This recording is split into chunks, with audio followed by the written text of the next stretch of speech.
अस्सलाम वालेकुम friends, welcome back to top smarties. Drama serial Mannat Murad. Razia बेगम को जो उसके दामाद ने भड़काया था कि मुराद की बजाय मन्नत का यहाँ पर जीना हराम कर दो ताकि वो खुद ही के सब कुछ छोड़कर चली जाए, तो रज़िया बेगम ने अपने दामाद के कान में खूब बात बिठा ली। इसीलिए तो वो अब मन्नत को तंग करती है, मन्नत जो कि नौकरी करना चाहती है।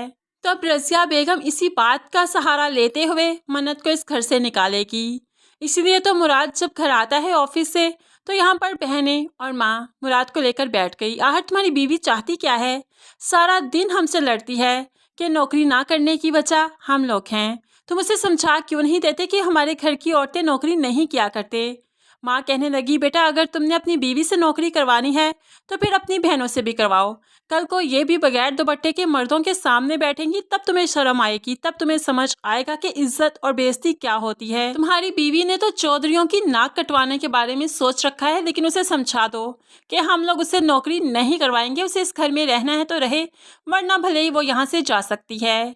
अब तो मुराद को मन्नत पर बहुत गुस्सा था, इसीलिए वो जाकर कमरे में मन्नत पर भड़कने लगा। ये क्या शोशा छोड़ा है तुमने? तुम्हें समझ नहीं आती?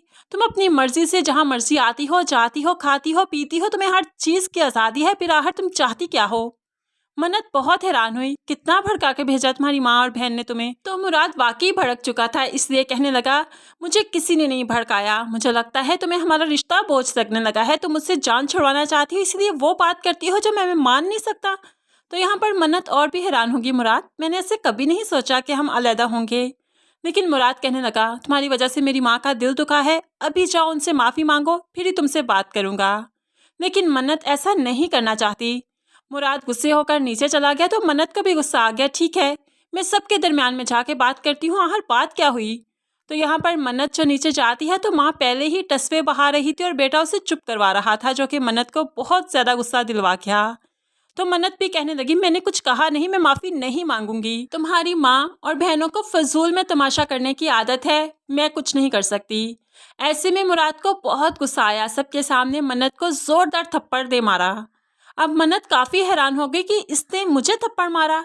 कभी किसी ने मन्नत से ऊंची आवाज़ में बात नहीं की और आज शोहर ने हाथ उठा दिया। मन्नत के लिए यह सदमा बहुत बड़ा था। अब जाकर मुराद को भी एहसास हुआ कि उसने ठीक नहीं किया, इसलिए वो मन्नत के पास जाकर माफ़ी मांगने ही वाला था। उससे पहले ही मन्नत ने भी एक जोरदार थप्पड़ मुराद के मुंह पर दे मारा। अब यहाँ पर बहनें और माँ सब देख रही थी, एकदम से फक हो गई कि ये क्या हो गया। ऐसा तो ना कभी सुना, ना कभी सोचा और ना कभी देखा कि किसी बीवी ने शोहर के मुंह पर ऐसे थप्पड़ मारा। अब यहाँ पर तो मुराद की काफ़ी इंसल्ट हो गई, लेकिन मन्नत ने कुछ नहीं देखा, कुछ नहीं सोचा, अपने कमरे में आ गई, रोने लगी। भाभी को फ़ोन किया, मुझे जल्दी से आए, यहाँ से ले चलें। मुराद ने आज हाथ उठाया है, इसके बाद और बर्दाश्त नहीं है मुझ में। भाभी भी जल्दी से मन्नत को लेने के लिए आ गई, लेकिन उससे पहले ससुरालियों से बात करना भी बहुत ज़रूरी था। तो कहने लगी, आज तक मन्नत से किसी ने ऊंची आवाज़ में बात नहीं की, मुराद ने हाथ उठा दिया। शुक्र करें कि उसने अपने भाइयों को कुछ नहीं बताया, वरना यहाँ पर जो तमाशा होता सारी दुनिया देखती, तहस नहस कर देते वो यहाँ पर सब कुछ। तो यहाँ पर शौकत साहब का बोलना बहुत लाजिम था। वो बोल पड़े, हाँ तो आ जाते, थोड़ा हिसाब वो भी चुकता कर लेते। वैसे तो उनकी बहन ने हिसाब चुकता करने में कोई कसर नहीं छोड़ी, अपने मजाजी खुदा पर उसने हाथ उठा दिया, हिसाब चुकता कर लिया उसने। तो यहाँ पर भाभी काफ़ी हैरान हुई, क्या क्या कह रहे हैं आप? ऐसे में वो मन्नत का हाथ पकड़ते हुए कमरे में ले आती है और कहने लगी, ये क्या किया तुमने? ऐसा क्यों किया तुमने? तुम्हें मुराद पर हाथ नहीं उठाना चाहिए था, तो सब कुछ तुम्हारे हाथ में होता। तो मन्नत भी कह देती है, अच्छा अगर उसे गुस्सा आ सकता है तो मैं औरत हूँ, क्या मुझे गुस्सा नहीं आ सकता? मैंने भी कर दिया जो उसने किया था। मैं बहुत हैरान हो गई थी कि आखिर उसने मुझ पर हाथ क्यों उठाया। अब भाभी आप ये सब कुछ छोड़िए, अब चलिए मेरे साथ, मैंने सामान पैक कर लिया है, बस चलते हैं।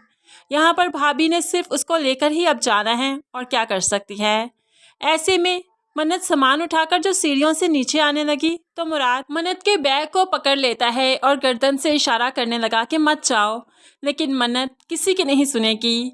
वो आंखों में आंसू लिए मुराद को देखती रही और आंखों ही आंखों में कहने लगी कि अब सब खत्म हो चुका है। तो मुराद कह देता है, खत्म नहीं हुआ, अगर तुम यहाँ से चली गई तो सब खत्म हो जाएगा, तुम अभी अम्मी से माफ़ी मांग लो, सब ठीक हो जाएगा। लेकिन मन्नत माफ़ी मांगना नहीं चाहती, इसलिए वो जल्दी से बैग को सीढ़ियों से उतारती है और अपनी भाभी के साथ गाड़ी में बैठ जाती है। मुराद उसे सीढ़ियों पर से देखता रहा, रोता रहा, अपने आंसू साफ करता रहा। रो तो मन्नत भी रही थी, लेकिन मन्नत ने खुद को काफ़ी मजबूत कर रखा था कि जैसे उसको किसी की कोई परवाह नहीं, लेकिन उसे आज भी मुराद की परवाह तो थी। अब ये मामला काफ़ी बिगड़ जाएगा, कोर्ट कचहरी तक भी जाएगा, क्योंकि जब बड़े भैया को पता चलेगा कि मुराद ने हाथ उठाया तो वो इस नामुराद को तो नहीं छोड़ेंगे। और मन्नत भी अपनी ईगो में अपनी सास से माफ़ी नहीं मांगेगी। अब हो सकता है मन्नत प्रेग्नेंट हो जाए, तभी रज़िया बेगम अपनी बहू को लेकर जाएंगी और फिर बड़े भैया से फजीलत की शादी भी तो होनी है। ड्रामे का एंड तो हैप्पी होगा, लेकिन अभी काफ़ी ट्विस्ट एंड टर्न्स आना बाकी हैं। फ्रेंड्स, आपको कमिंग ट्विस्ट एंड टर्न्स कैसे लग रहे हैं ज़रूर कमेंट्स में बताइएगा। मज़ीद वीडियोस के लिए चैनल को सब्सक्राइब करके साथ बेल नोटिफिकेशन ज़रूर प्रेस कीजिए, ताकि आने वाली हर वीडियो बहुत आसानी से देख सकें। दुआओं में याद रखिएगा, अपना बहुत सारा ख्याल रखिएगा। नई वीडियो तक के लिए अल्लाह हाफिज़।